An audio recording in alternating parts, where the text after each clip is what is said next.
जियो हुआ, तुम कहाँ हो? तुम्हारा पसंदीदा भाई तुम्हारे साथ खेलने के लिए यहाँ है। हितेश ने गेम में लॉग इन करते ही जंगल में जोर से चिल्लाया। मैं क्या कर रहा हूँ? इसके बाद वह बैठ गया। उसका हाथ उसके गले में पड़े हार की ओर बढ़ रहा था। यद्यपि यह हार स्टील से बना हुआ प्रतीत होता था और इसमें जैड का एक टुकड़ा लगा हुआ था, फिर भी यह हार पंख के समान हल्का था, लगभग भारहीन। जियो हुआ का हार। श्रेणी, उद्धरण चिन्ह, विवरण, जियो हुआ से प्राप्त किया गया। भले ही उसने कहा था कि इसे उसे कॉल करने के लिए इस्तेमाल करो। मैं इसका इस्तेमाल कैसे करूं? वह सोचते हुए हार के साथ खेल रहा था। उसने इसे दबाने, सहलाने, इसे खोलने का आदेश देने, यहां तक कि इसे चाटने की भी कोशिश की, लेकिन अफसोस, हार में कोई बदलाव नहीं हुआ। कई मिनटों और कई असफलताओं के बाद हितेश ने हार को सक्रिय करने की कोशिश बंद करने का फैसला किया। ओह, जिया हुआ, तुम मुझे इतनी जटिल चीज बिना उसके काम बताए कैसे दे सकते हो? उसने जोर से आह भरी। अचानक मानो स्वर्ग ने उसकी आह सुन ली हो, पृथ्वी कांप उठी। अंडस्को धातुओं के टकराने की आवाज गूंज उठी, जिसके बाद जोरदार गाली गलौज की आवाज आई।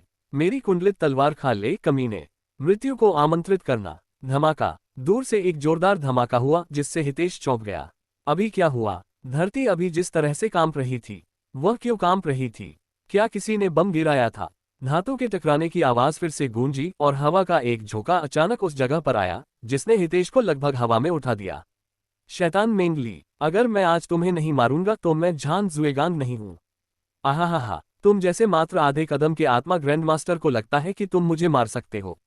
आज वह दिन होगा जब तुम्हें अपने मूर्ख तापूर्ण अस्तित्व का एहसास होगा। नरक में खड़खड़ाहट, खड़खड़ाहट, खड़खड़ाहट। प्रत्येक टकराव के बाद गहन शक्ति से भरी दृश्य लहरें तेजी से आकाश में फैल जाती थीं, और जब भी वे उसके पास से गुजरती तो हितेश की रीढ़ में सिहरन पैदा हो जाती थी। वास्तव में दो लोग एक दूसरे के खिलाफ लड़ रहे हैं, जिसकी वजह से यह घटना हो रही है। हितेश को कम से कम इतना तो आश्चर्य हुआ ही, किसी और के बगीचे में लड़ना कितना अपमानजनक है। जल्द ही हितेश जहां खड़ा था, वहां से दो आकृतियां हवा में एक दूसरे से लड़ती हुई दिखाई दी। एक के लंबे लाल बाल थे और दूसरे के लंबे काले बाल थे। वे आगे पीछे उड़ रहे थे, एक दूसरे पर शक्तिशाली तलवारों से वार कर रहे थे जो दूसरे व्यक्ति द्वारा रोके जाने पर लहरें पैदा कर रहे थे। वे उड़ रहे हैं, बिल्कुल उस बूढ़े आदमी की तरह। हितेश ने एल्डरसॉन को याद किया, वह बूढ़ा आदमी जिसने उसे और हजारों अन्य खिलाड़ियों को हवा में तलवार पर खड़े होकर इस दुनिया के बारे में संक्षिप्त विवरण दिया था। हवा में लड़ाई कई मिनट तक चली, लेकिन किसी को भी दूसरे पर कोई बढ़त नहीं मिली। दोनों एक दूसरे के बराबर दिख रहे थे। हालांकि जैसे जैसे वे हितेश के निकट पहुंच रहे थे, उनकी तलवारों की टक्कर से उत्पन्न विनाशकारी तरंगें भी उसके लिए सहन करने योग्य हो गईं। लड़ाई का हिस्सा न होने के बावजूद हितेश को एक प्रबल दबाव महसूस हो रहा था, जिससे उसे सांस लेने में कठिनाई हो रही थी, और उसका शरीर ऐसा महसूस कर रहा था मानो उसने एक बड़ा पत्थर उठा रखा हो। मेरे लिए मरो। 7 सांसारिक तलवार प्रहार। आहा, बहुत कमजोर खूनी तलवार प्रहार। पहले से कहीं अधिक तीव्र लहर उस स्थान पर तब तक बही जब तक कि वह क्षितिज पर दिखाई नहीं देने लगी। खांसी। हितेश अब दबाव का विरोध नहीं कर सका और खांसते खांसते उसके मुंह से खून निकल आया। अरे, ये वाकई बहुत असहज है। उसने अपने हाथ से अपने मुंह से खून पोंछा। मैं खून का लोहे जैसा स्वाद भी चख सकता हूँ। इस समय हितेश पूरी तरह डूबा हुआ था। उसके शरीर में दर्द और इस खेल की यथार्थवादी विशेषताओं ने उसे अस्थायी रूप से यह भुला दिया कि यह सिर्फ एक खेल था। अगर वे और करीब आ गए तो मैं निश्चित रूप से संपार्श्विक क्षति से मर जाऊंगा। वह उन दोनों से दूर भागने लगा, लेकिन उनके बीच झड़पें भी तेज होती जा रही थीं। 9 सांसारिक तलवार हमले। शैतान का खून। धमाका। पेड़ गिर गए और बादल छट गए, और हितेश एक पेड़ की ओर उड़ गया और एक क्षण बाद बेहोश हो गया। हा, झान जुएगांग, क्या हुआ? क्या तुमने नहीं कहा था कि तुम आज मुझे मार डालोगे? एक आकृति ने दूसरे व्यक्ति की ओर इशारा करते हुए हंसना शुरू कर दिया, जिसका एक हाथ गायब था। गहन तलवार संप्रदाय का प्रधान शिष्य केवल इतना ही है, बिल्कुल तुम्हारी उस छोटी बहन की तरह। हा, मैं तुम्हें मार डालूंगा। झान जुएगांग दहाड़ा, उसकी आंखें लाल हो गईं और उसकी साधना का आधार अचानक नाटकीय रूप से बढ़ गया। क्या? शैतान मिंगली की आंखें आश्चर्य से चौड़ी हो गईं। तुमने हमारी लड़ाई के बीच में एक सफलता प्राप्त की। मैं आज तुम्हें मारकर जूनियर प्रशिक्षु बहन जिया का बदला लूंगा, भले ही मुझे अपने चारों अंक खोने पड़े और मैं अपंग हो जाऊं। उसकी आंखों और नाक से खून बहने लगा और उसके पूरे शरीर पर नसें उभर आईं। क्या वह संयोग से तुम्हारी प्रेमिका थी? तो फिर मरने से पहले मैं तुम्हें एक महत्वपूर्ण बात बता दूं। उसका शरीर अद्भुत था। यह सचमुच अफसोस की बात है कि उसने इतनी जल्दी खुद को मार डाला, वरना मैं निश्चित रूप से उसके शरीर का और भी अधिक आनंद लेता। हा, मेंग ली, नरक में जाओ।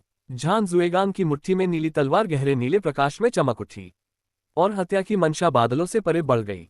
स्पिरिट ब्लेड, मुझे भी अपने साथ नीचे लाने की कोशिश कर रहे हो, सिर्फ इसलिए कि तुम अब मेरी तरह एक स्पिरिट ग्रैंड मास्टर हो? इसका मतलब यह नहीं है कि हम बराबरी पर हैं, मूर्ख। मेंग ली के लाल बाल उसकी आंखों के साथ लाल रंग में चमक रहे थे, जो नरक से आए एक असली शैतान की तरह लग रहे थे। नरक की आग। अचानक, इससे पहले कि वे दोनों अपनी कलाबाजियां दिखा पाते, लाल वस्त्र पहने एक छोटी लड़की भूत की तरह उनके बीच में प्रकट हुई और उसके हाथ में ताजे खून से सना एक हार था। अधिक जानकारी के लिए lightnavlpub.com पर जाएं। हमारे स्थान की शांति भंग करने के लिए सजा के तौर पर आपकी साधना का आधार अपंग कर दिया जाएगा। छोटी लड़की ने अपनी आस्तीनें लहराई और मेंग ली और झान जुएगांग ने महसूस किया कि उनकी पूरी साधना का आधार एक पल बाद ही ढह गया। बिना किसी साधना के वे दोनों अब अपने हमलों को नियंत्रित करने या उड़ने में सक्षम नहीं थे और वे सीधे जमीन पर गिर गए, जिससे धरती से टकराने पर उनकी कई हड्डियां टूट गईं। तुम कौन हो? मेंग ली जोर से चिल्लाया और जमीन पर लेट गया। उसके शरीर में बहुत दर्द हो रहा था। उसे अपंग बनाने के लिए एक स्पिरिट ग्रैंड मास्टर अपनी आस्तीन के एकमात्र इशारे से उसका बैकग्राउंड चौंकाने वाला होना चाहिए। जहां तक झान जुएगान का सवाल है, वह केवल अपनी आंखें फैलाए हवा में उड़ती हुई छोटी लड़की को देख सकता था। वह इतना हैरान था कि कुछ सोच भी नहीं सकता था। हमने ऐसा क्या किया कि तुम नाराज हो? मुझे जवाब दो। मेंग ली ने उससे कोई जवाब न मिलने पर फिर से चिल्लाया। हालांकि छोटी लड़की ने उसकी उपेक्षा की। वह आकाश से उतरकर पास के एक पेड़ पर जा बैठी और वहां चली गई जहां हितेश का अचेत शरीर पड़ा था। यही वह कचरा है जो हमें लड़ते हुए देख रहा था। मेंग ली को हितेश की मौजूदगी का पता था और वह उन्हें देख रहा था, लेकिन क्योंकि वह उन्हें प्रभावित करने के लिए बहुत कमजोर था, मेंग ली ने हितेश को चींटी की तरह समझा और उसे अनदेखा कर दिया। यही बात झान जुएगान के लिए भी लागू होती है। छोटी लड़की हितेश के होठों से खून पोंछने के लिए घुटनों के बल बैठ गई। उसके हाथ थोड़े कांप रहे थे। उसे घायल करने के लिए तुम्हें मौत की सजा दी जाएगी। हितेश के होठों से खून पोंछने के बाद छोटी लड़की खड़ी हुई और फर्श पर पड़ी दो आकृतियों की ओर मुड़ी। उसका चेहरा गंभीर और हत्या के इरादे से भरा हुआ था। अधिक जानकारी के लिए lightnavlpub.com पर जाएं। स्वर्ग को चीरने वाली तलवार का प्रहार। दुनिया अचानक कांप उठी और स्वर्ग धुंधला हो गया, लगभग रात में बदल गया और छोटी लड़की के हाथ में एक सुनहरी रोशनी से बनी तलवार दिखाई दी। स्वर्ग विभाजक तलवार प्रहार। असंभव, तुम यहाँ निचले स्वर्ग में क्या कर रहे हो? झान जुएगांग ने देखी जा रही तकनीक को पहचान लिया और सदमे से उसका दिल लगभग रुक गया। छोटी लड़की ने उसके सवाल को नजरअंदाज कर दिया और अचानक तलवार नीचे की ओर मार दी और उस क्षण ऐसा लगा जैसे आकाश दो भागों में विभाजित हो गया हो। धमाका। एक बड़े भूकंप ने पूरे पूर्वी महाद्वीप को हिलाकर रख दिया, जिससे महाद्वीप के कई विशेषज्ञ हैरान रह गए। यहाँ तक कि दुनिया भर के कई प्राचीन विशेषज्ञ भी सतर्क हो गए। हितेश ने धीरे से अपनी आंखें खोली और पहली चीज जो उसने देखी वह थी उसके सामने स्पष्ट रूप से बड़ी पृथ्वी की दरार, जिसका एक छोर वह शारीरिक रूप से नहीं देख सकता था। ऐसा लग रहा था जैसे उसने पृथ्वी को दो भागों में विभाजित कर दिया हो। क्या उन दोनों ने ऐसा किया? ये हास्यास्पद है। हितेश की पीठ ठंडे पसीने से भीग गई जब उसने धरती की दरार को देखा जो अंतहीन लग रही थी। वह कल्पना भी नहीं कर सकता था कि इतना विनाश करने के लिए कितनी शक्ति की आवश्यकता होगी। यह धरती की दरार इस दुनिया के भूगोल को बदलने के लिए पर्याप्त से अधिक थी। अचानक हितेश का दिल धड़क उठा। उसने धीरे से अपना सिर घुमाया और यही वह क्षण था जब उसे एहसास हुआ कि वह इस छोटी बच्ची की कोमल गोद में सो रहा था। जियो हुआ। उसे ये देखकर सुखद आश्चर्य हुआ कि वह उसके बगल में बैठी है, यहाँ तक कि उसे अपनी गोद में होने की अनुमति भी दे रही है। क्या तुम्हें कहीं चोट लगी है? हितेश को ये देखकर राहत महसूस हुई कि उस पर कोई चोट नहीं थी। जियाओ हुआ ने अचानक उसका सिर अपनी गोद में खींच लिया। मास्टर, आपको ज्यादा हिलना नहीं चाहिए, आप घायल हो गए हैं। अरे, हितेश अवाक रह गया। तुमने मुझे अभी क्या कहा? गुरु, इस बार हम किस तरह का खेल खेल रहे हैं? यह कोई खेल नहीं है। जियाओ हुआ ने भाई हितेश को अपना गुरु स्वीकार कर ली। या है। उसने गंभीर भाव से उसे खून से लथपथ हार दिखाया। यही वो हार है जो तुमने मुझे दिया था। ओह, तो इसका मतलब यही था कि तुम इसे इस्तेमाल करके तुम्हें बुला रही थी, तुम्हें नौकर के तौर पर बुला रही थी। उसके शब्दों के पीछे का असली मतलब समझ में आने पर उसने अपना माथा पीट लिया और जोर से थप्पड़ मारने की आवाज निकाली। जियाओ हुआ, तुम अय्या। उसने जोर से आह भरी। क्या तुम जियाओ हुआ को स्वीकार नहीं करते? उसके चेहरे पर उदासी छा गई। क्या जियाओ हुआ एक बुरी लड़की है? ऐसा नहीं है। मैं तुम्हें सचमुच पसंद करता हूं, लेकिन तुम्हें नौकर के रूप में रखना बहुत ज्यादा है। क्योंकि इससे कई अनावश्यक गलतफहमियां पैदा होंगी। गलतफहमी, जिया हुआ को कोई आपत्ति नहीं, लेकिन मुझे पता है, हितेश ने मन ही मन उत्तर दिया। एक क्षण की चुप्पी के बाद हितेश ने अंततः उससे कहा, भाई हितेश। हम, जियो हा। छोटे ओआ ने चेहरे पर हैरानी भरे भाव के साथ उसकी ओर देखा। जब तक तुम मुझे सामान्य रूप से भाई हितेश कहोगी तब तक कोई गलतफहमी नहीं होगी, उसने उसे समझाया। फिर उसकी आंखें चमकने लगीं। भाई हितेश, उसने अचानक उसे गले लगा लिया और अपने चेहरे पर शर्मीली मुस्कान छिपा ली। आपने जिया हुआ को अपना सेवक स्वीकार कर लिया है। नाम, जियो हुआ। सेवक ग्रेड, दिव्य। मास्टर, हितेश। साधना, तीसरे स्तर का आत्मा राजा। विरासत, सर्वोच्च स्वर्ग की विरासत। रक्तरेखा, दिव्य रक्तरेखा। काया, पर्पल मिस्ट काया। स्वर्ग की गुप्त कला। रैंक, दिव्य। महारथ स्तर 4। स्वर्ग की पहली गुप्त कला, स्वर्ग को भोगने की तकनीक। रैंक, दिव्य। महारथ स्तर 5। स्वर्ग की दूसरी गुप्त कला, स्वर्ग को विभाजित करने वाली तलवार का प्रहार। रैंक, दिव्य। महारथ स्तर 4। स्वर्ग की तीसरी गुप्त कला, स्वर्गीय क्षेत्र। रैंक, दिव्य। महारथ स्तर 2। स्वर्ग की चौथी गुप्त कला, स्वर्ग सीलिंग तकनीक। रैंक, दिव्य। महारथ स्तर 1। पूर्णा। रैंक, पृथ्वी। उच्च इंद्रिया। रैंक, स्वर्ग। क्यूई अभिव्यक्ति। रैंक, पृथ्वी। बैंगनी धुंध। रैंक, दिव्य। बधाई हो, खिलाड़ी हितेश ने दुनिया का पहला दिव्य श्रेणी सेवक प्राप्त कर लिया है। जब ये घोषणा आसमान में दिखाई दी तो दुनिया भर में आश्चर्य की अनगिनत चीखें गूंज उठी और इस दिन खिलाड़ी हितेश के धोखेबाज होने की अफवाहें जंगल की आग की तरह फैलने लगीं। क्या बकवास है, ये खिलाड़ी हितेश स्पष्ट रूप से पहले से ही अंतिम चरण में है, जबकि हम में से बाकी लोग अभी भी एक सामान्य हथियार के लिए मुश्किल से आपात धन कमाने के लिए जड़ी बूटियां चुन रहे हैं।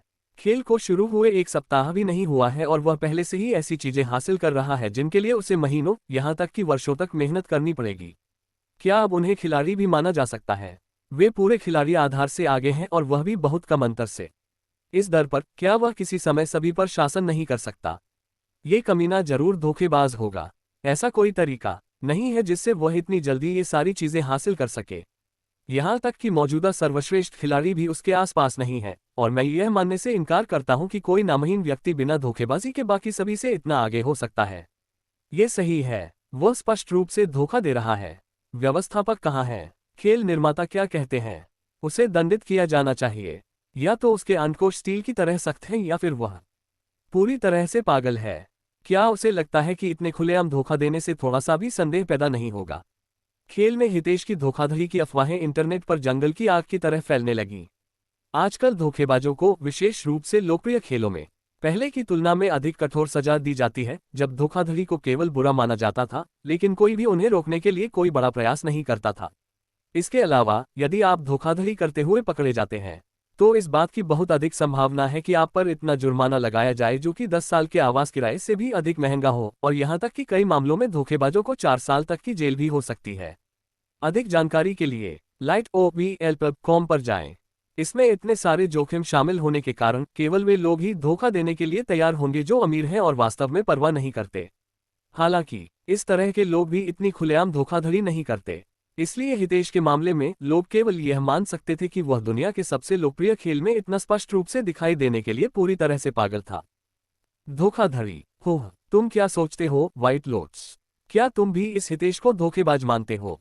बैंगनी वस्त्र पहने एक सुंदर युवक ने कटे हुए भेड़िए के सिर को उसके पैरों से एक तरफ फेंक दिया। उसके हाथ में एक स्टील की तलवार थी जिसका हैंडल काला था और नीले बिजली के सांप ब्लेड के चारों ओर कुंडल बना रहे थे जिससे ताजा खून टपक रहा था। उसके बगल में 2 अन्य लोग खड़े थे, दोनों ही सुंदर महिलाएं थीं। उसके बगल में खड़ी सुंदर युवती चुपचाप आसमान में हो रही घोषणा को देख रही थी। वह धोखा दे रहा है या नहीं, इससे मुझे कोई सरोकार नहीं है, उसने एक क्षण बाद कहा। उसकी नजर घोषणा से हटकर उसके बगल में खड़ी बड़ी काली बिल्ली पर चली गई। लेकिन मुझे इस बात में दिलचस्पी है कि एक दिव्य श्रेणी का सेवक कैसा दिखेगा। उसकी 2 पूंछ वाली काली बिल्ली बिना किसी ग्रेड के एक सामान्य राक्षस है, लेकिन इसमें बहुत चपलता और शक्तिशाली हमले हैं। अगर कल्टीवेटर से तुलना की जाए तो इसकी शक्ति 4थे स्तर के स्पिरिट अप्रेंटिस के बराबर होगी। ये दिव्य श्रेणी का सेवक। इसके साथ ही खेल के अंदर और बाहर उसका प्रभाव बहुत बड़ा है और उसे अब नजरअंदाज नहीं किया जा सकता है, और उसके कार्य विश्व पर बहुत बड़ा प्रभाव डाल सकते हैं। यह क्या है? क्या लाइटनिंग सम्राट, जो लीग एसी रैंकिंग में तीसरे स्थान पर है, किसी अज्ञात व्यक्ति से दबाव महसूस कर रहा है? दूसरी सुंदर महिला आकर्षक ढंग से हंसी। क्या आपको हमारी स्थिति के बारे में कुछ भी महसूस नहीं होता, फायरी क्वीन? लाइटनिंग सम्राट ने उसे गंभीर भाव से देखा। यह कोई मजाक की बात नहीं है। मेरे बारे में भूल जाओ। इस हितेश की वजह से पूरी लीगेसी रैंकिंग अस्त व्यस्त हो सकती है।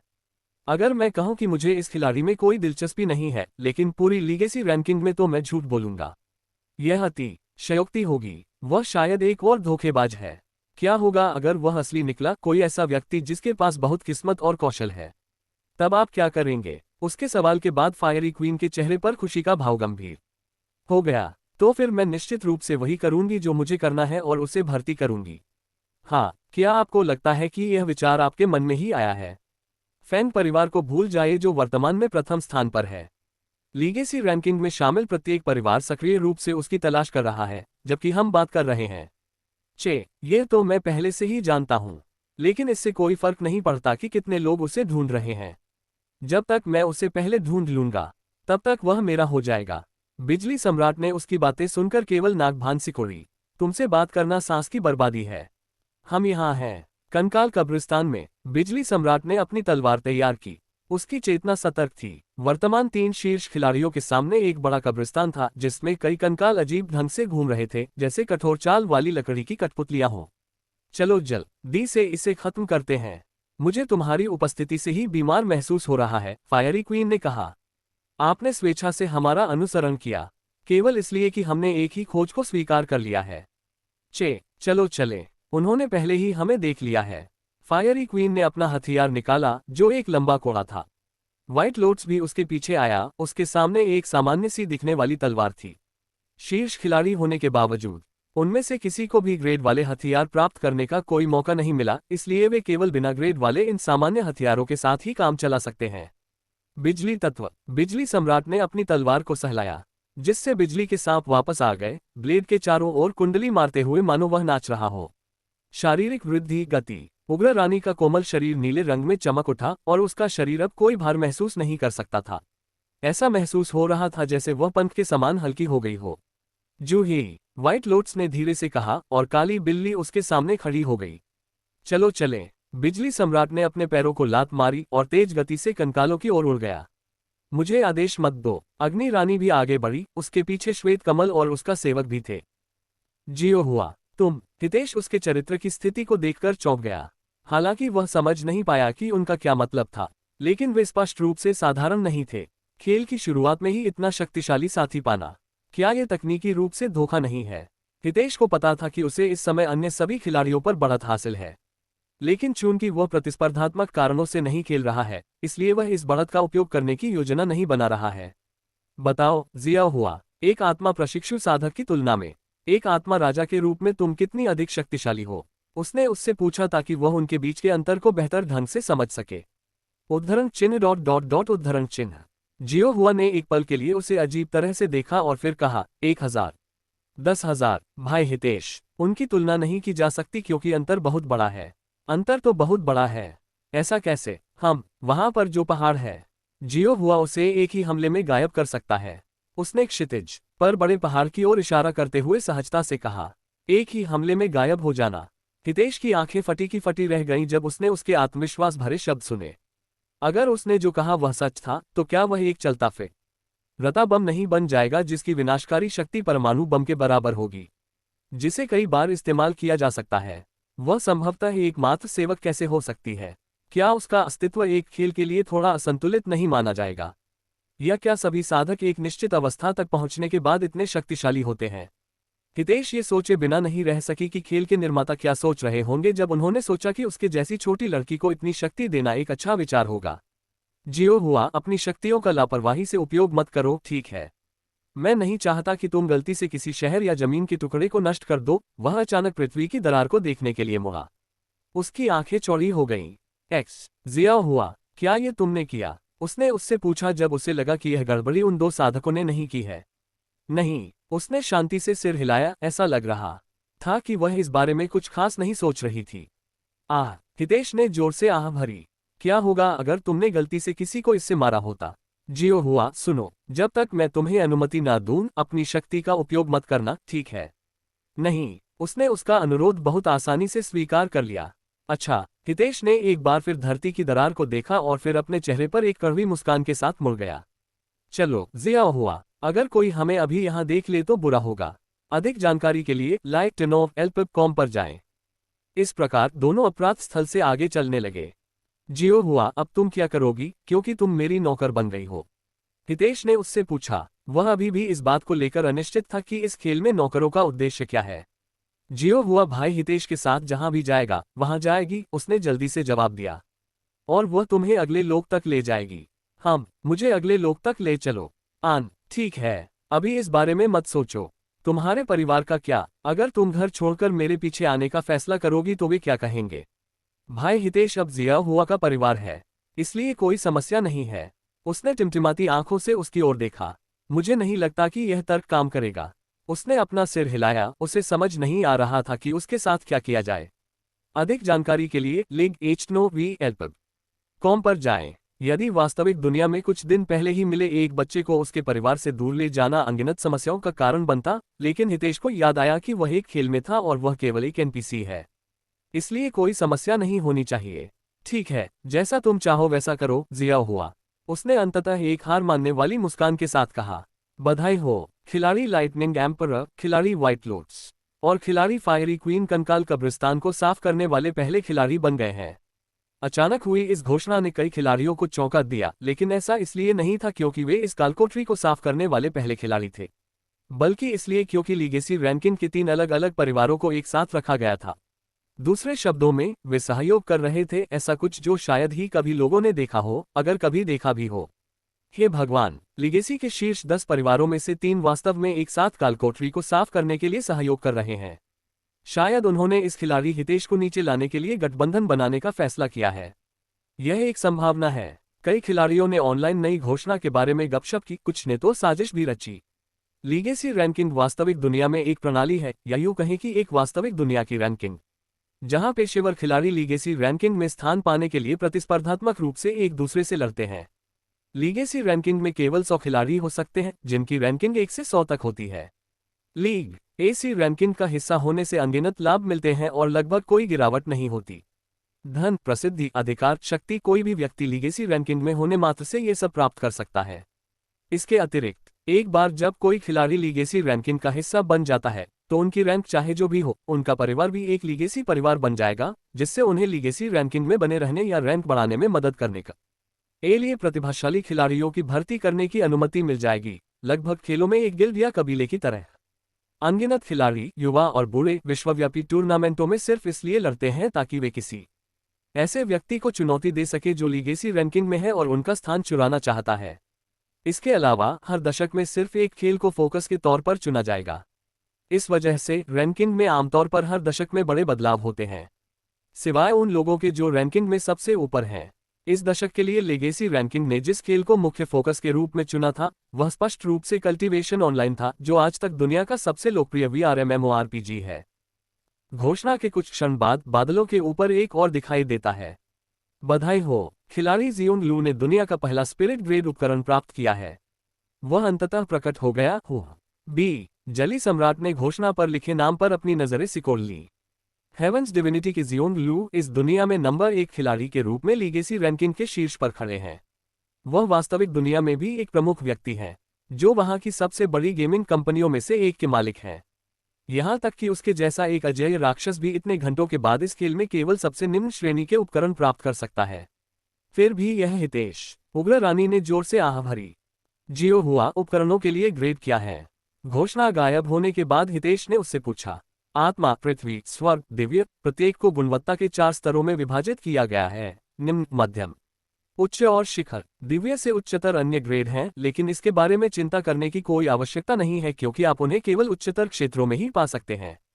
क्षेत्र, तुमने पहले भी इसका उल्लेख किया था। मुझे अगले क्षेत्र में लाने से तुम्हारा क्या मतलब था? भाई हितेश वर्तमान में सबसे निचले क्षेत्र में है, निचला स्वर्ग। जियो हुआ का काम भाई हितेश को उच्चतम क्षेत्र, सर्वोच्च स्वर्ग तक पहुंचने में मदद करना है। तुम्हारी नौकरी? उसने पूछा। क्यों और कौन उसे ऐसी नौकरी देगा? जियो हुआ ने सर्वोच्च स्वर्ग की विरासत को स्वीकार कर लिया, इसलिए उत्तराधिकारी ढूंढना उसका काम बन गया। उद्धरण चिन्ह ... कितना गहरा खेल है। हितेश ने आकाश की ओर देखा। हम अगले क्षेत्र में कैसे पहुंचेंगे? उसने पूछा। भाई हितेश अभी बहुत कमजोर है और उसे केवल मजबूत होने की चिंता करनी चाहिए। उसके बाद हम अगले दायरे में पहुंचने के लिए दायरे के संरक्षक को चुनौती दे सकते हैं। तो यह उस तरह का खेल है। हितेश को इस खेल के लक्ष्य की अधिक समझ हो गई। क्या वहां पहुंचने पर कोई इनाम मिलेगा? सर्वोच्च स्वर्ग? उसने जिज्ञासावश पूछा। उसे इससे अधिक कुछ मिलने की उम्मीद नहीं थी। सब कुछ, उसने एक क्षण की चुप्पी के बाद उत्तर दिया। विजेता को इस संसार की हर चीज मिलेगी, इसलिए वे इस संसार के भगवान बन जाएंगे। अरे, हितेश को इस तरह के उदार इनाम की बिल्कुल भी उम्मीद नहीं थी। खिलाड़ियों को भगवान बनने की अनुमति देना। तो गेम निर्माता अनिवार्य रूप से उन लोगों को व्यवस्थापक शक्तियां दे रहे हैं जो उस बिंदु तक पहुंचते हैं। वे कितने उदार हैं। लेकिन मुझे ऐसी शक्ति की कोई जरूरत नहीं है, इसलिए मैं अपने जीवन का भरपूर आनंद लूंगा और दूसरों को उस पुरस्कार के लिए लड़ने के लिए छोड़ दूंगा। हितेश ने मन ही मन सोचा। वह अपनी आंखों और अंगों को अपनी इच्छानुसार इस्तेमाल करने की क्षमता से ही संतुष्ट था। कुछ देर चलने के बाद हितेश को आखिरकार एहसास हुआ कि वे बिना किसी मंजिल के बेमतलब चल रहे थे। जिया हुआ, अब हमें कहाँ जाना चाहिए, या यूं कहें कि हमें क्या करना चाहिए? उसने उससे पूछा जो इस यात्रा का नेतृत्व कर रही थी। जियो हुआ ने उदासीन भाव से उसकी ओर देखा और कहा, भाई हितेश को और मजबूत बनने में मदद करो। और हम ऐसा कैसे करेंगे? यद्यपि वह वास्तव में शक्ति की इच्छा नहीं रखता, लेकिन यह ऐसी चीज नहीं थी जिसे वह स्वीकार कर दे। वह जियो हुआ ने अचानक दूरी की ओर इशारा किया जहां एक खुला मैदान था और इस छोटे उले मैदान के बीच में कम से कम 5 मीटर लंबी एक बड़ी आकृति थी। यह मेढक है। हितेश ने कुछ बार पलकें झपकाईं जब उसने बीच में जेड जैसी त्वचा वाले विशालकाय मेढक को देखा जो आंखें बंद किए हुए सो रहा था। यह एक जेड मेढक है। इसमें 9वें स्तर के आत्मा प्रशिक्षु साधक के बराबर शक्ति है। 9वें स्तर की आत्मा प्रशिक्षु? मैं केवल 7वें स्तर की आत्मा प्रशिक्षु हूँ। क्या आप मुझे खुद को मारने के लिए कह रहे हैं? हितेश उसके शब्दों को सुनकर लगभग रो पड़ा। अधिक जानकारी के लिए कॉम पर जाएं। यद्यपि जेड मेढक भाई हितेश के साधना आधार से 2 स्तर ऊपर है, फिर भी इससे कोई फर्क नहीं पड़ता क्योंकि भाई हितेश ने वर्ग भस्म करने वाली तकनीक की साधना की है जिससे वह समान स्तर के अधिकांश साधकों से अधिक शक्तिशाली हो सकता है। क्या ये सचमुच ऐसे ही काम करता है? लेकिन मैं भी नहीं जानता कि कैसे लड़ना है। इसने हमें देख लिया। हितेश ने अचानक जेड मेढक की ओर इशारा किया। उसका सिर उनकी दिशा में मुड़ा हुआ था और उसकी निगाहों से हत्या का इरादा झलक रहा था। वूश! जेड मेढक अचानक उछला और आसमान में दर्जनों मीटर ऊपर दिखाई दिया, मानो वह बादलों को छूने की कोशिश कर रहा हो। सावधान! हितेश ने सहज रूप से एक हाथ से जिया हुआ को कमर से पकड़ लिया और छाया से बचने के लिए पीछे कूद गया। कुछ सेकंड बाद जेड मेढक वहीं उतरता है जहां वे मूल रूप से खड़े थे, जिससे जमीन में एक गड्ढा बन जाता है। वह बहुत करीब था। हितेश ने अपने माथे से अदृश्य पसीना पोंछा जब उसने जमीन पर छेद देखा। अगर वह उससे बचकर नहीं जाता तो वे मांस का पेस्ट हो सकते थे। भाई हितेश, शुभकामनाएं। उसने उसे अंगूठा दिखाया और लापरवाही से देखने के लिए एक तरफ चली गई, जिससे हितेश अचंभित रह गया। ये सोचकर कि वह सिर्फ एक चींटी है, जेड मेढक ने उसे नजरअंदाज कर दिया और अपनी नजर हितेश पर गड़ाए रखी। अधिक जानकारी के लिए lightnovelp.com पर जाएं। मैं बिना किसी हथियार के इस राक्षस से कैसे लड़ सकता हूं? वह जोर से चिल्लाया। तो भाई हितेश इसका उपयोग कर सकते हैं। जियो हुआ ने अपने लिबादे से एक छोटी थैली निकाली और अंदर से एक स्टील की तलवार निकाली। हालांकि जब उसने तलवार निकाली तो इसने जेड मेढक को भी सचेत कर दिया, जिससे वह उसकी ओर छलांग लगाने लगा। जेड मेढक की नजर में जिया हुआ, जिसके पास हथियार था, हितेश से ज्यादा खतरा था जो खाली हाथ थी, इसलिए उसने हितेश को नजरअंदाज कर दिया और उसकी जगह पर हमला कर दिया। जियो हुआ, सावधान! उसने उसे चेतावनी देने के लिए चिल्लाया, लेकिन जियो हुआ ने शांत भाव से उसे अपने ऊपर गिरते हुए देखा। धमाका! जब जेड मेढक शिया हुआ के छोटे शरीर पर उतरा तो जमीन हल्की सी हिली। हितेश की आंखें चौड़ी हो गईं और सदमे से उसका जबड़ा खुला रह गया। उसके दिमाग में जिया हुआ शायद जेड फ्रॉग के भारी शरीर और वजन से कुचले जाने के बाद पैनकेक में बदल गया है। अचानक जेड मेढक के नीचे से बैंगनी धुंध रिसने लगी, लगभग ऐसा लगा जैसे उसने पाद दिया हो, और हितेश अपने होश में लौट आया। बैंगनी धुंध ने जेड मेढक से दूरी बना ली और हितेश के पास इकट्ठा हो गई तथा एक छोटी लड़की का आकार ले लिया। जियो हुआ, हितेश ने जो कुछ देखा था उससे वह हैरान था। आखिर हुआ क्या था? क्या हुआ भाई हितेश? उसने उससे सामान्य आवाज में पूछा, जैसे कि वह अभी जेड मेढक द्वारा कुचली नहीं गई हो। अभी क्या हुआ? जियो हुआ की पर्पल मिस्ट फिजिक। हाँ, लेकिन मैं ये भी कह रहा हूं कि तुम वहां क्यों खड़ी रही और उसका हमला झेलती रही? तुमने तो मुझे लगभग दिल का दौरा ही डाल दिया था। लेकिन भाई हितेश ने कहा कि जियो हुआ अपनी शक्ति का उपयोग तब तक नहीं कर सकती जब तक जियो हुआ की अनुमति न हो, और जियो हुआ के पास अनुमति नहीं थी। हितेश ने उसे बड़ी बड़ी आंखों से देखा, उसका चेहरा उलझन में था। क्या तुम बेवकूफ हो? वह अचानक उस पर चिल्लाया। चौंक कर जिया हुआ ने डरे हुए कछुए की तरह अपना सिर सिकोड़ लिया। भले ही तुम अपनी शक्तियों का उपयोग नहीं करना चाहती थी, तुम बस चकमा दे सकती थी। तुम्हारे लिए वहां खड़े होकर प्रहार सहने का कोई कारण नहीं था। हितेश परेशान था, लेकिन जब ज्यादातर खुद पर ही कि उसने उससे बिना सोचे समझे कुछ करने के लिए कहा था। जिया हुआ सिर्फ एक एनपीसी है, जिसे एक निश्चित तरीके से काम करने और काम करने के लिए प्रोग्राम किया गया है, इसलिए अगर हितेश ने उसे बैठने के लिए कहा तो वह अपने मालिक से सवाल किए बिना बैठ जाएगी।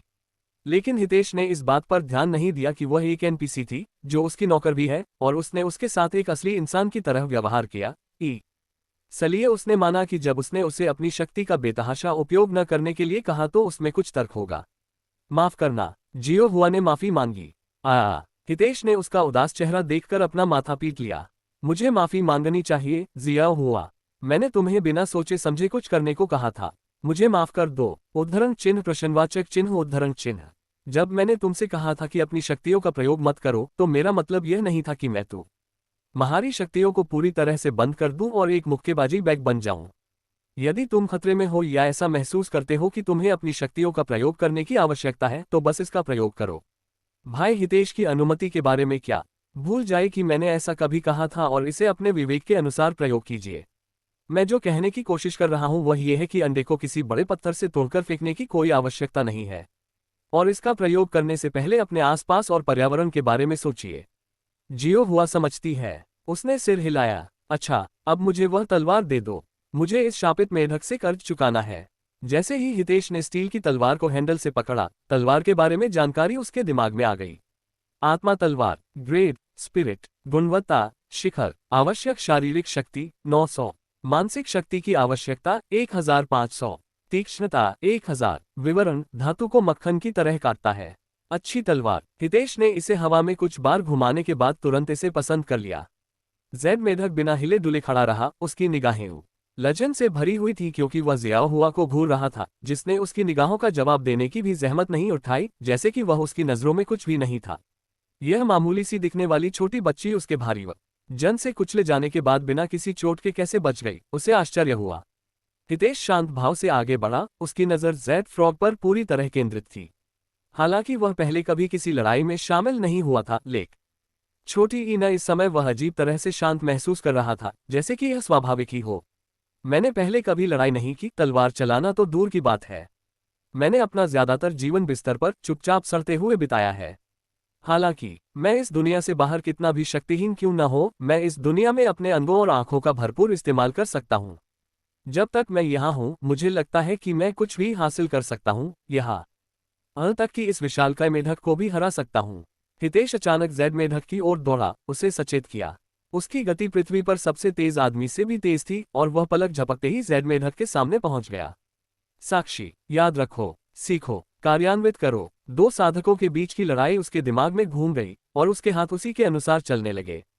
स्लैश। उसकी मुट्ठी में मौजूद तलवार ने आसानी से जैड मेढक की त्वचा को चीर दिया था, जिससे उसके पेट से खून बहने लगा था। जैड मेढक दर्द से चिल्लाया और उससे बचने के लिए पीछे की ओर कूद गया। हितेश की तलवार की हरकतें देखकर जिया हुआ की आंखें चौड़ी हो गईं। हालांकि यह कठोर था और किसी शौकिया की तरह लग रहा था।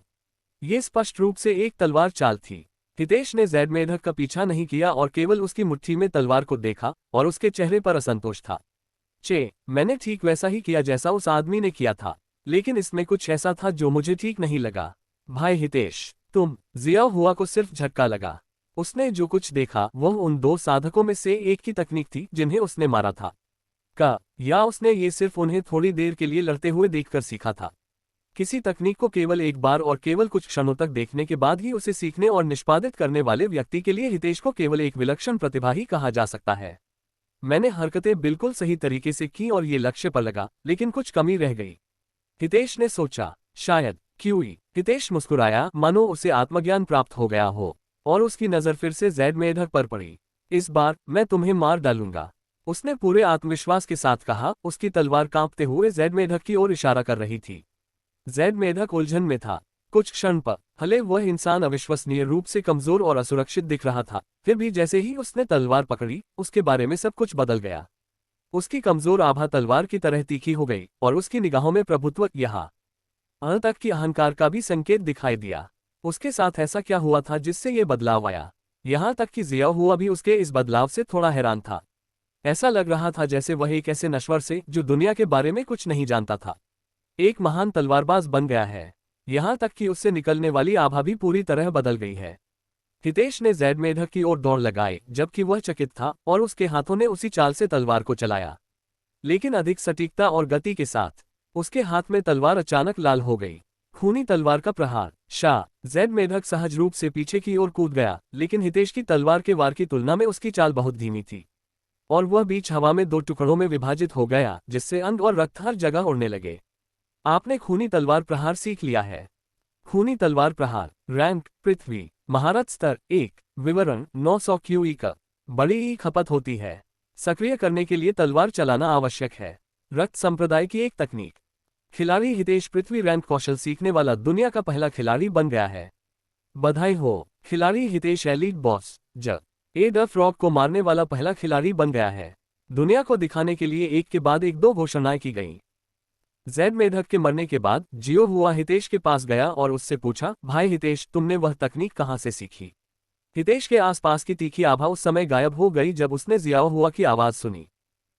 ओह, यह आकाश में लड़ने वाले उस लाल बालों वाले आदमी द्वारा इस्तेमाल किया जाने वाला एक कौशल था, उसने लापरवाही से कहा। जियाओ हुआ ने चुपचाप उसकी ओर देखा और उसकी आंखें प्रशंसा से चमक उठीं। कोई आश्चर्य नहीं कि भाई हितेश ने इतने कम समय में स्वर की गुप्त कला को समझ लिया। उसने खुद से कहा, वैसे भी माँ छोटे, मुझे लगता है कि मैं अभी उस लड़ाई से और भी मजबूत हो गया हूँ। अपने शरीर का इस तरह से इस्तेमाल करना भी बहुत अच्छा लगा। हितेश ने हंसते हुए कहा, शायद मुझमें लड़ने का हुनर है। हा, भाई हितेश एक प्रतिभाशाली व्यक्ति है, इसमें कोई संदेह नहीं है। जियो हुआ ने गंभीर चेहरे के साथ सिर हिलाया। बस करो, तुम अपनी चापलूसी से मुझे शर्मिंदा कर रहे हो। जियो हुआ चापलूसी नहीं कर रहा है। भाई हितेश की चीजों को समझने की क्षमता अलौकिक है। ऐसी प्रतिभाएं उच्च स्वर्ग में भी शायद ही देखने को मिलती हैं, इस निम्न स्वर्ग की तो बात ही छोड़िए। हितेश ने अपना सिर हिलाया। मैं उस मेढक को आसानी से हरा पाया, सिर्फ इसल छोटी ई क्योंकि तुमने मुझे शक्तिशाली तलवार दी थी। धन्यवाद जिया हुआ। उसने उसके सिर पर थपथपाया। फिर जब भाई हितेश काफी मजबूत हो जाएगा तो जियो हुआ भाई हितेश को और अधिक शक्तिशाली हथियार देगा। उसने प्रसन्नतापूर्वक कहा, तुम्हारे पास इस तलवार से भी शक्तिशाली उपकरण है। तुम क्या हो, एक चलती फिरती हथियार की दुकान। लेकिन भाई हितेश उनमें से किसी को भी चलाने के लिए बहुत कमजोर है, इसलिए जियो हुआ केवल तब तक इंतजार कर सकता है जब तक वह उन्हें चलाने के लिए पर्याप्त मजबूत नहीं हो जाता है, बिना मौत के विस्फोट के। विस्फोट से मर जाना। हितेश उसके क्रूर शब्द सुनकर कांप उठा। जरूर तुम मजाक कर रही हो। बिना ग्रेड वाले सामान्य हथियारों के विपरीत स्पिरिट ग्रेड और उससे ऊपर के हथियारों को आध्यात्मिक हथियार कहा जाता है, जिनमें अपनी चेतना प्राप्त करने की क्षमता होती है। अगर कोई अपनी ताकत से ज्यादा शक्तिशाली आध्यात्मिक हथियार चलाने की कोशिश करता है तो हथियार में मौजूद चेतना उसके व्यक्तित्व के आधार पर उस व्यक्ति को मारने की कोशिश कर सकती है। जियो हुआ ने उसे समझाया। कितना खतरनाक। ऐसा लगता है जैसे इस खेल में हर चीज आपको मारने की कोशिश करेगी अगर आप बहुत कमजोर हैं। हितेश ने मन ही मन सोचा, हथियार, राक्षस, यहाँ तक कि मनुष्य भी, इससे कोई फर्क नहीं पड़ता। अगर वह मजबूत है तो वह कमजोरों पर हावी हो जाएगा। इसलिए भाई हितेश को मजबूत बनना होगा ताकि वह मजबूत लोगों से डर न सके। जब तक तुम मेरे साथ हो मैं ठीक रहूंगी, जियो हुआ। हितेश ने उसकी प्रशंसा करने की कोशिश की, लेकिन वह केवल गंभीर हो गई। भाई हितेश, जिया हुआ केवल इस निचले स्वर्ग में ही शक्तिशाली है। उच्च स्वर्ग में जिया हुआ वास्तविक विशेषज्ञों की तुलना में केवल एक चींटी है। उसने आह भरी। केवल एक चींटी। हितेश कल्पना नहीं कर सकता कि उच्च स्वर्ग में साधक कितने शक्तिशाली हैं, जबकि जिया हुआ पहले से ही एक पूरे पहाड़ को नष्ट करने के लिए पर्याप्त शक्तिशाली है। जियो हुआ अचानक उस ओर चला गया जहां मृत जैड मेढक पड़ा था। तुम कहाँ जा रही हो? हितेश उसके पीछे गया। जब राक्षस मरते हैं तो उनमें से कुछ राक्षस कोर गिरा देते हैं। जिया हुआ ने बिना किसी हिचकिचाहट के अपना पूरा हाथ जैड फ्रॉग की लाश में घुसा दिया और एक पल बाद एक छोटा क्रिस्टल बाहर निकाला। राक्षस कोर कल्टीवेटर के लिए बहुत महत्वपूर्ण है क्योंकि वे अंदर संग्रहित क्यूई के साथ खेती में उनकी बहुत मदद कर सकते हैं। ये लो भाई हितेश। उसने हितेश को राक्षस कोर सौंप दिया। तुम्हारा क्या हाल है? क्या तुम्हें भी मजबूत होने की जरूरत नहीं है? उसने पूछा। इस राक्षस कोर के अंदर क्यूई की मात्रा जियो हुआ पर कोई प्रभाव डालने के लिए बहुत कम है, इसलिए भाई हितेश को इसका उपयोग करना चाहिए। हितेश ने सिर हिलाया और बिना किसी हिचकिचाहट के उसने राक्षस कोर को अपने मुंह में फेंक दिया। कैंडी जैसा स्वाद, उसने सोचा। आह भाई हितेश, जियो हुआ ने जोर से चिल्लाते हुए कहा। वह एक ही समय में हैरान और डरी हुई दिख रही थी जब उसने देखा कि हितेश ने राक्षस कोर को सीधे उसके मुंह में फेंक दिया। क्या हुआ? हितेश ने उसे लापरवाही से देखा। राक्षस कोर को इस तरह निगलना नहीं चाहिए। उसने तत्काल कहा, जल्दी करो और इसे बाहर थूक दो। उद्धरण चिन्ह। जब हितेश ने उसका घबराया हुआ चेहरा देखा तो वह भी घबरा गया। अब उसका क्या होगा, क्योंकि उसने एक खा लिया है। हितेश की पीठ ठंडे पसीने से भीग गई, लेकिन वह कुछ नहीं कर सका, क्योंकि राक्षस का कोर उसके मुंह में पिघल गया था जैसे ही उसने उसकी जीभ को छुआ था और उसके पेट में प्रवेश कर चुका था। मैंने पहले ही इसे निगल लिया है, हितेश ने कठोर स्वर में कहा। मुझे पता है कि अब बहुत देर हो चुकी है, लेकिन अगर कोई राक्षसी कोर निगल ले तो क्या होगा? जियाओ हुआ अपने घुटनों पर गिर गई और बोली, राक्षसों के कोर में मृत्यु से पहले उसके अनुचर का संपूर्ण साधना आधार होता है। इसलिए यदि कोई एक बार में इतनी क्यूई निगलने की कोशिश करता है तो वे विस्फोट से मर जाएंगे। फिर से विस्फोट करके मरना। हितेश का जबड़ा सदमे से खुला रह गया। इस गेम में बहुत सी ऐसी चीजें हैं जो उसे विस्फोट करके मरवा देंगी। अचानक स्वर्ग शोधन काया सक्रिय। जेड फ्रॉग के राक्षस कोर से 1280,000 क्यूई को परिष्कृत किया गया है। आपने सफलता के लिए पर्याप्त क्यूई अवशोषित कर लिया है। आप 8वें स्तर के आत्मा प्रशिक्षु तक पहुंच गए हैं। सभी आंकड़े जोड़ 450। भाई हितेश, क्या तुम्हें अभी अभी सफलता मिली है? जियो हुआ ने एक लंबी चुप्पी के बाद पूछा। उसकी आवाज अविश्वास से भरी हुई थी। मैंने, उसने अजीब सी मुस्कान के साथ जवाब दिया। जियो हुआ ने हितेश की ओर विचारपूर्ण दृष्टि से देखा। भाई हितेश का साधना आधार जेड फ्रॉग राक्षस कोर का उपभोग करने से पहले 7वें स्तर के आत्मा प्रशिक्षु के शुरुआती चरणों में ही था। भले ही भाई हितेश पूरे जेड फ्रॉग राक्षस कोर का उपभोग कर ले, फिर भी वह 8वें स्तर के आत्मा प्रशिक्षु तक तुरंत नहीं पहुंच पाएगा और केवल आधे रास्ते तक ही पहुंच पाएगा। इसके अतिरिक्त भाई हितेश ने भी बड़े उरे राक्षस कोर को सीधे अवशोषित कर लिया और उसे कोई प्रतिक्रिया नहीं मिली, बल्कि इसके बजाय उसे एक सफलता मिली। जियो हुआ ने पहले कभी ऐसा कुछ नहीं देखा था। हितेश ने कहा, शायद इसका मेरे शरीर से कुछ लेना देना है। भाई हितेश का शरीर, इसका नाम है हेवन रिफाइनिंग फिजिक, उन्होंने कहा और उम्मीद जताई कि वह इसके बारे में कुछ जानती होंगी। हालांकि जिया हुआ ने केवल अपना सिर झुकाया। स्वर्गीय परिष्कृत काया। जिया हुआ ने इसके बारे में पहले कभी नहीं सुना है, लेकिन यदि इसका संबंध इस बात से है कि भाई हितेश उस जेड फ्रॉग राक्षस कोर का उपभोग करने में सक्षम था, तो हम प्रयोग के लिए कुछ और राक्षस कोर प्राप्त कर सकते हैं। हितेश ने अचानक देवी द्वारा चरित्र मूल्यांकन के दौरान उसे दिया गया टोकन निकाला और उसे दिखाया। तो क्या तुम जानते हो कि यह चीज क्या है, या इसका उद्देश्य क्या है? जियाओ हुआ की आंखें अचानक चौंक कर चौड़ी हो गईं जब उसने उसके हाथ में जेड टोकन देखा। प्राचीन आत्मा जेड, और इतना बड़ा। उसने जोर से कहा, भाई हितेश ने इसे कहां से प्राप्त किया? यह मुझे किसी सुंदरी ने दिया है, हालांकि मैं उसका नाम नहीं जानता।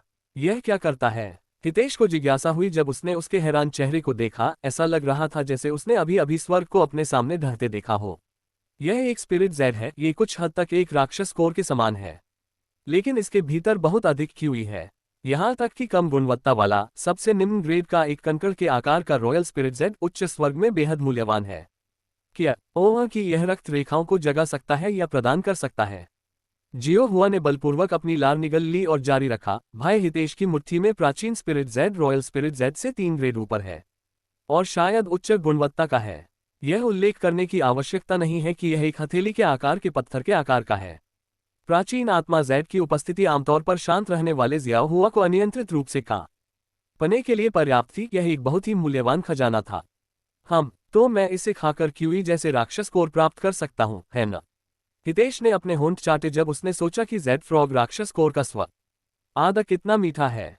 मुझे आश्चर्य है कि अगर मैं इसे खा लूं तो मैं कितना मजबूत हो जाऊंगा। जियाओ हुआ को लगभग दिल का दौरा पड़ गया जब उसने उसके शब्द सुने और जल्दी से उसके हाथ पकड़ लिए। तुम्हें ऐसा नहीं करना चाहिए।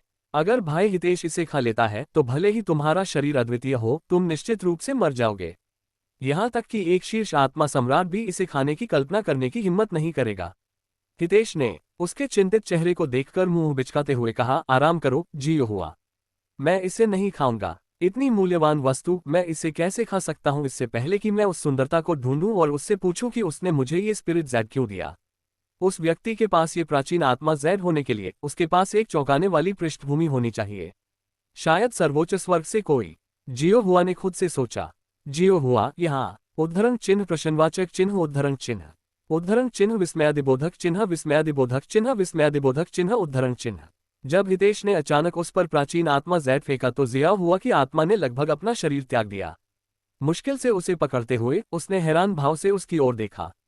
भाई हितेश, उन्होंने कहा, यह बेहतर होगा कि आप इस प्राचीन आत्मा जैड को मेरे पास तब तक रखें जब तक मैं इसकी रक्षा करने लायक शक्तिशाली नहीं हो जाता।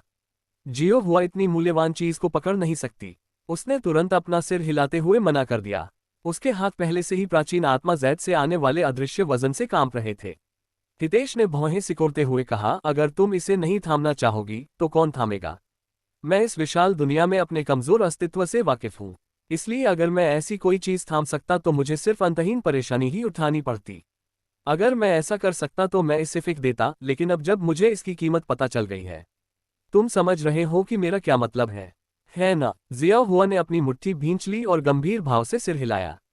जिया हुआ ने अपनी जान की कीमत पर भी इस प्राचीन आत्मा जैड की रक्षा करने की कसम खाई है। गलत, हितेश ने जोर से कहा। चाहे वह स्पिरिट जैड कितना भी मूल्यवान क्यों न हो, वह केवल एक वस्तु है और कभी भी आपके जीवन जितना मूल्यवान नहीं होगा। अगर कभी आपकी जान या उस स्पिरिट जैड को खोने की नौबत आती है तो आप स्पिरिट जैड को खोना ही चुनेंगे। लेकिन कोई लेकिन नहीं, यह एक आदेश है। हितेश अपने फैसले पर अडिग था। उसकी नजर में इस दुनिया में ऐसा कुछ भी नहीं है जो जिया हुआ के जीवन से ज्यादा मूल्यवान हो। उद्धरण चिन्ह ... जियो हुआ समझती है। उसने अनिच्छा से सिर हिलाया और प्राचीन आत्मा जैड को अपने भंडारण थैली में संग्रहित कर लिया। प्राचीन आत्मा जैड के उसकी दृष्टि से दूर हो जाने के बाद वातावरण अब उतना भारी और दम्भोटू नहीं था। मैं उस सुंदरी के बारे में और अधिक जानने में असमर्थ था या ये भी नहीं जान पाया कि उसने मुझे इतना मूल्यवान खजाना क्यों दिया। कितना दुर्भाग्यपूर्ण। हितेश ने मन ही मन आह भरी। हम और अधिक राक्षस कोर प्राप्त करने के लिए कहाँ जाएं? हितेश ने स्टील की तलवार को अभी भी अपने हाथ में लिए हुए उससे पूछा। जेड मेढक के साथ लड़ाई के कारण उसका खून अभी भी गर्म था। उन्होंने कहा, 7वें स्तर के आत्मा प्रशिक्षु और उससे ऊपर के साधना आधार वाले किसी भी राक्षस को राक्षस कोर गिराने का मौका मिलेगा। तो फिर हम किस बात का इंतजार कर रहे हैं? चलो शिकार पर चलते हैं। जिया हुआ ने हितेश को राक्षसों से लड़ने के लिए इधर उधर ले जाना शुरू कर दिया। अपने साधना आधार के साथ उसके लिए 1000 मीटर के दायरे में राक्षसों का पता लगाना एक आसान काम था। 200 मीटर उत्तर दिशा में एक मध्यम स्तर का राक्षस है। निम्न स्तर वाले राक्षस स्तर 1 से 3 के बीच के होते हैं, मध्य स्तर वाले राक्षस स्तर 4 से 6 के बीच के होते हैं तथा उच्च स्तर वाले राक्षस स्तर 7 से 9 के बीच के होते हैं। यदि ये कम से कम 7वें स्तर पर नहीं है तो हमारे लिए उनका शिकार करने का क्या मतलब है अगर वे राक्षस को नहीं छोड़ते हैं? भाई हितेश, कोई भी व्यक्ति चाहे कितना भी प्रतिभाशाली हो या उसके पास कितनी भी दिव्य तकनीकें हो नहीं ठीक से उपयोग करने के अनुभव के बिना उसे अभी भी कमजोर ही माना जाएगा। मैं इसके खिलाफ बहस नहीं कर सकता। हितेश ने सिर हिलाया। इस प्रकार उन दोनों ने अपने रास्ते में आने वाले प्रत्येक राक्षस का वध करना शुरू कर दिया, या अधिक सटीक रूप से कहें तो उस प्रत्येक राक्षस का वध करना शुरू कर दिया जो उस क्षेत्र में दुर्भाग्यवश मौजूद था। खिलाड़ी फायर रेड, खिलाड़ी पॉइजन फिएंट, खिलाड़ी मैड डॉग और खिलाड़ी गेट क्रीम्ड बनिंग केव को पहली बार साफ करने वाले पहले खिलाड़ी बन गए हैं। बधाई हो। बादलों के ऊपर एक घोषणा लटकी हुई थी जब हितेश अपनी मुट्ठी में स्टील की तलवार लेकर शानदार ढंग से नाच रहा था और उसने अपने चारों ओर मौजूद 4 चांदी के भेड़ियों के सिर धड़ से अलग कर दिए। भेड़ियों की लाशें जमीन पर गिर गईं, लेकिन हितेश ने अपनी तलवार की हरकतें बंद नहीं की और नाचना जारी रखा और भागने की कोशिश कर रहे 2 भेड़ियों को मार डाला। जिया हुआ, जो उसे दूर से देख रहा था, सड़क पर प्रदर्शन देखने वाले दर्शक की तरह ताली बजा रहा था। भाई हितेश की तरक्की बस आश्चर्यजनक है। पानी को सोखने वाले स्पंज की तरह वह अपनी कमजोरी से लेकर अपनी ताकत तक सब कुछ आसानी से समझ लेता है। कुछ ही घंटों में उसकी तलवारबाजी और क्यूई हेरफेर में छलांग और सीमा से वृद्धि हुई है। उसकी निगाहें अचानक पछतावे से चमक उठीं। काश भाई हितेश निचले स्वर्ग के बजाय सर्वोच्च स्वर्ग में बड़ा होता, जहां क्यूई की गुणवत्ता और मात्रा दोनों में कमी है। अंतिम रजत भेड़िया को मारने के बाद हितेश ने सभी राक्षस कोर को पुनः प्राप्त कर लिया जो उसने इस पीसने के दौरान एकत्र किया था। दर्जनों राक्षसों को मारने के बाद केवल 7 ही गिरे थे। हितेश ने राक्षसों को मारने में इतना समय और प्रयास खर्च करने के बाद प्राप्त राक्षस कोर की छोटी मात्रा पर मन ही मन रोया। 7 राक्षस कोर को एक बहुत ही सफल शिकार माना जाता है। जियो हुआ ने उसकी निराशा को देखकर उससे कहा, अगर सही तरीके से इस्तेमाल किया जाए तो 7 राक्षस कोर 1 महीने की खेती के लिए पर्याप्त हो सकते हैं। लेकिन भाई हितेश के मामले में यह मेरे लिए 1 मिनट भी नहीं चलेगा। 1 महीने की तो बात ही छोड़िए, हितेश ने अचानक एक को उसके मुंह में फेंक दिया और निश्चित रूप से इसने जियोहुआ को फिर से चौंका दिया। स्वर्ग शोधन काया सक्रिय सबसे नवीनतम उपन्यास लाइट नोवेल पेप्सी ओम पर प्रकाशित होते हैं। सिल्वर नीडल वुल्फ के राक्षस कोर से 560,000 क्यूई को परिष्कृत किया गया है। आपने सफलता के लिए पर्याप्त क्यूई अवशोषित कर लिया है। आप 9वें स्तर के आत्मा प्रशिक्षु तक पहुंच चुके हैं। सभी आंकड़े जोड़ 500 15,19,395 बटा 38,40,000। भाई हितेश, आप। जियोहुआ ने हितेश को ऐसे देखा जैसे वह कोई भूत हो। सकी निगाहें सदमे और घबराहट से भरी हुई थीं। कैंडी जैसा स्वाद। हितेश ने अपने होंठ चाटे और कहा, हालांकि इसमें जैड मेढक के राक्षस कोर जितना क्यूई नहीं है, फिर भी यह मेरी साधना के लिए बहुत फायदेमंद है। बी भाई हितेश। जियोहुआ ने उसे पुकारा, लेकिन उसे नहीं पता था कि उसके बाद क्या कहना है। क्या हुआ? उसने मासूम निगाहों से उसकी ओर देखा। उसे इस बात का एहसास नहीं था कि उसकी क्षमता कितनी अद्भुत है। जब कोई साधक राक्षस कोर के भीतर क्यूई को अवशोषित करता है तो वह राक्षस कोर की गुणवत्ता के आधार पर राक्षस कोर से केवल सीमित मात्रा में क्यूई को अवशोषित कर सकता है। हालांकि एक उच्च श्रेणी का राक्षस कोर भी किसी को अपनी कुल क्यूई का अधिकतम 50% ही अवशोषित करने की अनुमति देगा, उसके बाद बाकी दुनिया में वापस चला जाएगा। ये स्वर्ग द्वारा निर्धारित नियम है और इसका उल्लंघन नहीं किया जा सकता है। लेकिन भाई हितेश की स्थिति से शायद उसका स्वर्ग शोधन करने वाला शरीर इस नियम की अनदेखी कर सकता है और स्वर्ग की अवहेलना कर सकता है। जियोहुआ ये सोचकर कांप उठा कि हितेश के पास संभवतः स्वर्ग को चुनौती देने वाला शरीर हो सकता है। स्वर्ग को चुनौती देते हुए हितेश ने वास्तविक जीवन में अपने वास्तविक शरीर के बारे में सोचा। काश मेरे दूसरे जीवन में भी ऐसी क्षमता होती, उसने मन ही मन आह भरी। अचानक जियोहुआ ने अपना सिर घुमाया और उसकी नजर सिकुड़ गई। भाई हितेश, हमारे आसपास लोग हैं। हम लोग, क्या वे खिलाड़ी या एनपीसी हैं? उसने सोचा। चूंकि यह गेम खेलना शुरू करने के बाद से जियोहुआ के अलावा अन्य लोगों के साथ उसकी पहली मुलाकात थी, इसलिए वह उन्हें देखना चाहता था। 3 लोग, 2 7वें स्तर के आत्मा प्रशिक्षु और एक 8वें स्तर का आत्मा प्रशिक्षु, और वे एक शीर्ष स्तर के उग्र छिपकली से लड़ रहे हैं। मुझे इसमें दिलचस्पी है, हितेश ने कहा। चलो चलते हैं और देखते हैं। 3 युवा वयस्क, 2 नर और एक मादा, लाल रंग के शल्कों वाली एक विशालकाय छिपकली से कुछ मीटर की दूरी पर खड़े थे। सब पर बिजली गिरने से जलने के निशान जैसी काली रेखाएं फैली हुई थीं। उनकी निगाहें लगातार डर और घबराहट से टिमटिमा रही थीं और उनके कपड़ों के नीचे पसीने से लथपथ एक शरीर था। वे कई मिनटों से इस उग्र छिपकली से लड़ रहे थे, फिर भी उनमें से कोई भी इस उग्र छिपकली की सुरक्षा को भेदने में सक्षम नहीं था। अरे, इस चीज का पैमाना स्टील जितना कठोर है।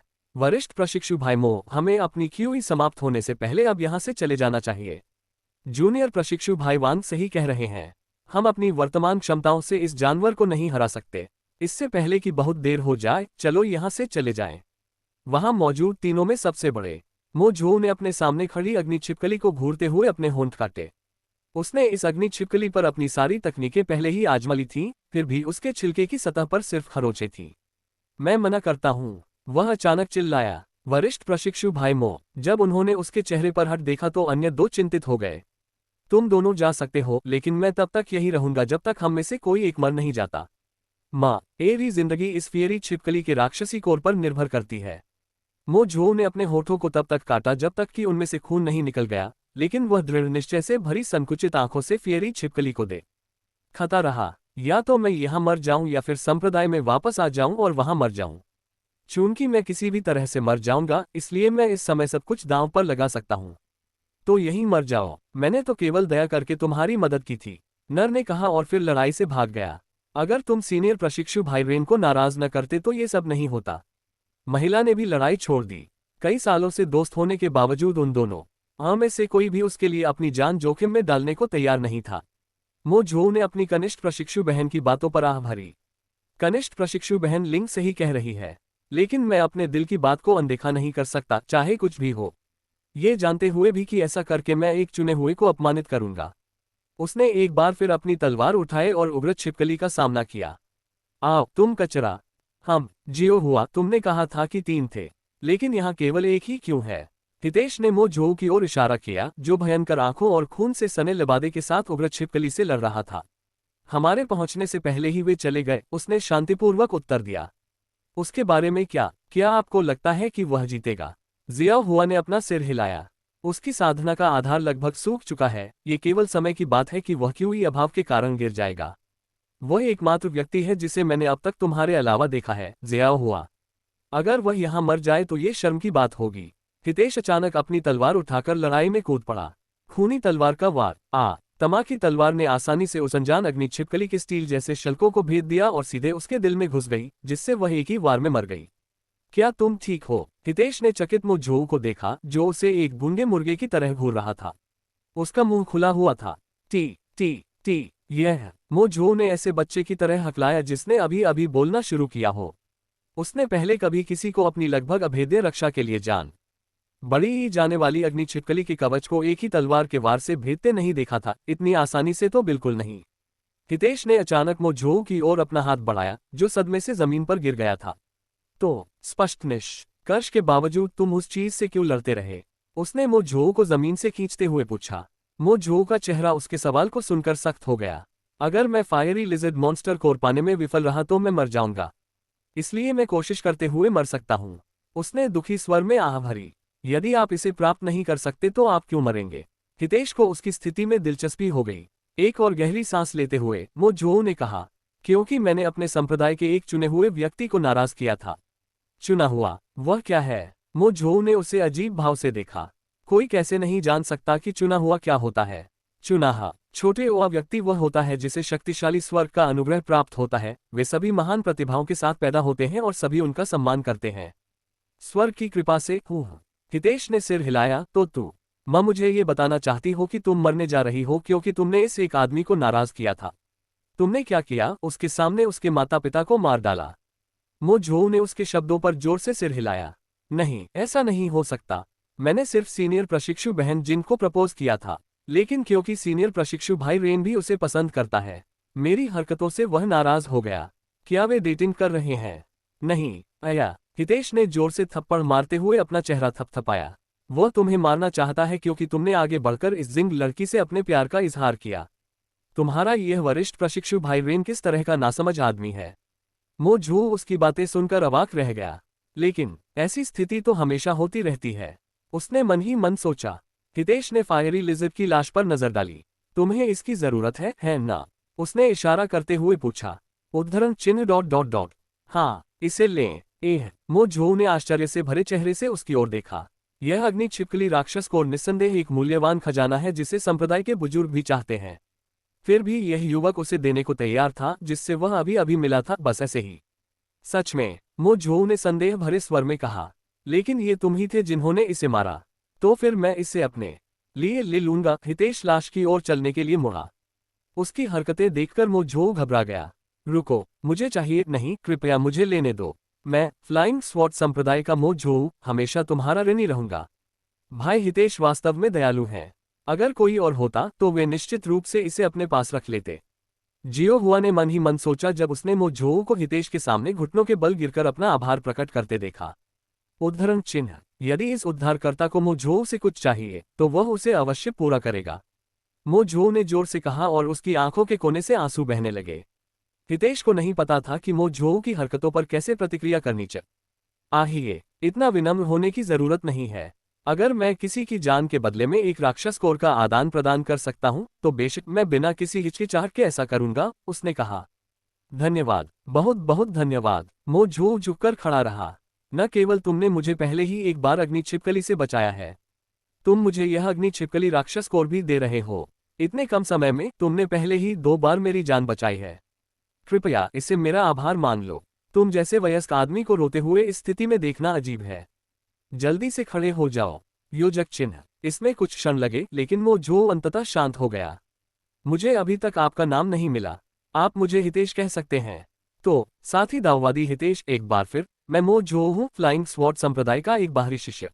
मो झोऊ ने हाथ मिलाने के लिए अपने हाथ बढ़ाए। उड़ती तलवार वाला संप्रदाय? संप्रदाय क्या होता है? हितेश ने पूछा, ये भूलकर कि जब वह पहली बार इस दुनिया में आया था तो उसने इस शब्द के बारे में पहले ही सुन लिया था। मो झोऊ उसके सवाल से तुरंत चकित हो गया। भाई हितेश, संप्रदाय साधना के अभ्यासों के लिए समर्पित एक संगठन है जहां लोग साधना का अध्ययन करने जाते हैं। जियो हुआ ने उसे समझाया। तो दूसरे शब्दों में, साधकों के लिए एक स्कूल। हितेश ने मो झोऊ की ओर देखा और सकी आंखों में एक गहरी रोशनी चमक उठी। अरे मो झोऊ, क्या तुम मुझे अपने उड़ती तलवार वाले संप्रदाय का दौरा करा सकते हो? मैं पहले कभी किसी संप्रदाय में नहीं गया, तुम देखो। मो झोऊ कांप उठा, अपनी अचंभे से ए जाग उठा। तो तुम सच में एक दुष्ट साधक हो, उसने अविश्वास भरी आवाज में बुदबुदाया। दुष्ट साधक? हितेश ने जिया हुआ की ओर देखा, उसके सिर के ऊपर एक प्रश्न चिन्ह तैर रहा था। बेहतर अनुभव के लिए light-over-lp.com पर जाएं। वे स्वतंत्र साधक हैं जो किसी संप्रदाय से संबंधित नहीं हैं। ओह, मैं समझ गया। लेकिन तुम इतने हैरान क्यों दिख रहे हो? उसने मो झोऊ की ओर देखा। मैं कह सकता हूं कि ताओवादी हितेश एक 9वें स्तर का आत्मा प्रशिक्षु है। लेकिन वह उस अग्नि छिपकली को मारने में सक्षम था जिसे मारने में तीसरे स्तर के आत्मा योद्धाओं को भी परेशानी होती, और आपने उसे इतनी आसानी से मार भी दिया। वह ये कहना चाह रहा है कि भाई हितेश, जिसके पास संप्रदायों का समर्थन नहीं है, उसे इतना शक्तिशाली नहीं होना चाहिए। जियोहुआ ने हस्तक्षेप किया। उसने अचंभित मो झोऊ को देखा और कहा, भाई हितेश विशेष हैं। उनकी तुलना इन प्रतिभाशाली लोगों से मत करो। यहाँ तक कि ये तथाकथित चुने हुए लोग भी भाई हितेश के सामने कुछ नहीं हैं। तुम इतनी शर्मनाक बात कहकर मुझे शर्मिंदा कर रहे हो। हितेश ने धीमी आवाज में आह भरी, उसका चेहरा थोड़ा लाल हो गया था। नहीं, भले ही यह अहंकारी लग रहा हो, लेकिन मुझे विश्वास है कि दाओवादी हितेश निस्संदेह एक प्रतिभाशाली व्यक्ति है। मो झोऊ ने गंभीर भाव से कहा। जहां तक मेरे उड़ती तलवार संप्रदाय का दौरा करने की बात है, मुझे निश्चित रूप से कुछ कहने से पहले अपने संप्रदाय के बुजुर्ग से अनुमति लेनी होगी। सच में? तो फिर हम किस बात का इंतजार कर रहे हैं? हितेश ने खुशी से कहा। उसे उम्मीद नहीं थी कि उसे वीडियो गेम में स्कूल जाने का मौका मिलेगा, ऐसा कुछ जो उसके शरीर की सीमाओं के कारण वास्तविक दुनिया में करने की सुविधा उसके पास नहीं थी। मुझे राक्षस कोर को पुनः प्राप्त करने के लिए 1 सेकंड दो। मो झोऊ ने जल्दबाजी में कहा, लगभग इसके बारे में भूल गया।